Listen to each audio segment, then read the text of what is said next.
गबिन्द बसुमतारी फेरेंगा सावरायग्रा गावनि आंगो लोगोफोरखौ मानो दान्दिसेबो सोरबा इजराइलाव, सोरबा आफगानिस्तानाव, सोरबा चाइनायाव, सोरबा बांलादेशआव, सोरबा बर्मा देशआव, सोरबा नागालेण्ड हाजोआव, सोरबा गार'हिल्स हाजोआव, सोरबा म्यानमार हाजोआव खस्थ' खालायनाय सिनियरफोरखौ दान्दिसेबो मानो सम होनो हायाखै?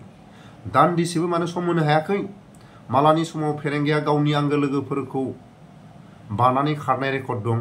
मालानि समाव सावरायग्राया गावनि ओंखाम जानायखौ गारनानै खारनो गोनां जानाय मालानि समाव बुंनो हागोन। आरो मालानि समाव सोरबा दिनै एनडिपिनि बेकग्राउन्डआव थांनानै गादियाव थानाय जायफोर इउपिपिएलनि गादियाव थानाय साथाम दैदेनगिरिखौ आं दिनै बुंदों। सोरबा गबिन्द बसुमतारी, सोरबा सावरायग्रा, सोरबा फेरेंगा, बिथांमोना ओंखाम जाहांआवनो गारनानै खारनाय रेकर्ड दं। मालानि समाव हर गेजेराव अखा बांखा गसंनानै हरफा थोलो उन्दुनो मोनै रेकर्ड दं। बुंनो हागोन ना?